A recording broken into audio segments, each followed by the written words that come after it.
सावनेरात भाजपतर्फे बैलपोळा उत्सव साजरा। दिनांक 22 ऑगस्ट 2025 रोजी भारतीय जनता पार्टी सावनेर तर्फे बैलपोळा निमित्ताने भव्य कार्यक्रमाचे आयोजन करण्यात आले। या कार्यक्रमात शेतकऱ्यांच्या जीवनातील बैलाचे महत्त्व अधोरेखित करण्यात आले।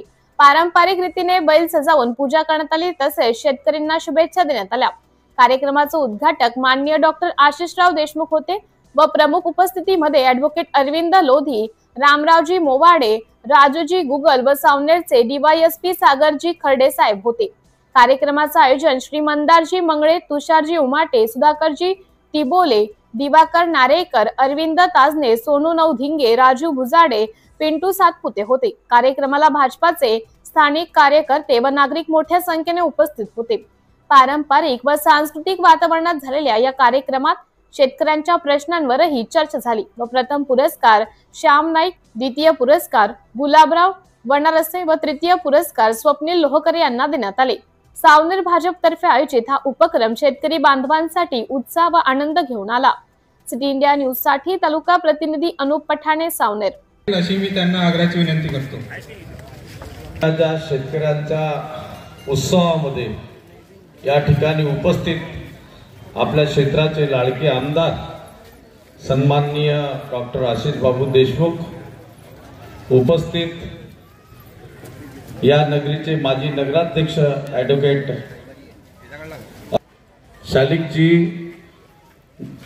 सोनू नवधिंगे, आशिषजी मानकर, उपस्थित सन्माननीय मंच आणि समोर असलेले सर्व सावनेरकर आणि त्यांना कोणताही राग लोभ नसून त्यांच्याकडे अफाट अशी शैक्षणिक संस्था, सर्व संस्था असून त्यांना ह्या चिल्लरवाडा केंद्र, जसं आता म्हटलं मंदारजींनी की अनलिगल टोल, आता सर्वांना माहित आहे त्या अनलिगल टोल वरून रोजचे किती जात होते।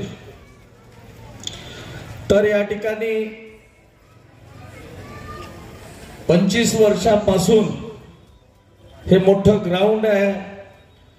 ह्या पोळा भरती ते मोठा पोळा भरते सावण्याचा, पोळ्याच्या दृष्टिकोनातून इथे विकास झाला पाहिजे होता, पण आम्ही हे कंपाऊंड बाजार आलं तेव्हापासून या अगोदर शेतकऱ्यांना ही 8 तास लाईन सायंकाळ रात्री म्हणजे 12 ते 6 रात्रीचे आणि 3 दिवस सकाळी 8 ते 4 वाजेपर्यंत अशी मिळत होती। माननीय देवेंद्रजी फडणवीस मागे उपमुख्यमंत्री झाले व यावेळेस या महाराष्ट्राचे मुख्यमंत्री झाले, त्यांनी घोषणा केली होती का मी अरे नदीले पूर आला, त्याच्यामुळे काही दिवस गडून मला एका सकाळी आपल्या कोणातरी महिला भगिनीचा फोन होता। ते म्हणे 4 दिवसापासून पाणी येत जाऊन राहून राहिलं, जे येऊन राहिलं ते गडून येऊन राहिलं। मी माहिती घेतली तर नदीला पूर आल्यामुळे काही दिवस गडूळ पाणी येऊन राहिलं, पण तशी तुम्ही काळजी करू नका। सीओ साहेब आणि नगर परिषदचं प्रशासन हे त्या संदर्भामध्ये कारवाई करतात। आपल्या सावनेरच्या इथे सगळं आदरणीय शेतकरी बंधूंनो, इथे पोळ्याची सुरुवात झाली आहे। उपस्थित असलेले सन्माननीय मंदारजी मंगळे, रामरावजी मोवाडे, अरविंदजी लोधी, राजेशजी गुगल, बंटीजी महाजन, सर्व सन्मान्य मंडळी, डीवायएसपी खर्डे साहेब, इथे उपस्थित सर्व शेतकरी बंधूंना मी बैल पोळ्याच्या शुभेच्छा देतो। जास्ती वेळ मी तुमचा घेणार नाही, पण नक्कीच वर्षभर दिवस रात्र बैल आपल्या काळ्या मातीची सेवा करतात। शेतकऱ्यांना 2-2, 3-3 पिकासाठी सातत्याने राबतात आणि त्याच्या निमित्त काल संध्याकाळी आपण बैलांना निमंत्रण देतो। आज त्यांना चांगलं पौष्टिक असं जेवण देतो। त्यांच्या खांद्याला हळद लावणं असेल, त्यांच्या खांद्याला तूप लावणं असेल आणि त्या निमित्ताने त्यांचा मान सन्मान अहोरात्र 12 महिने शेतकऱ्यांच्या कामी येण्यासाठी आपण सर्वांचा बैल हा बैल पोळ्याच्या निमित्ताने शेतकरी पूजतो।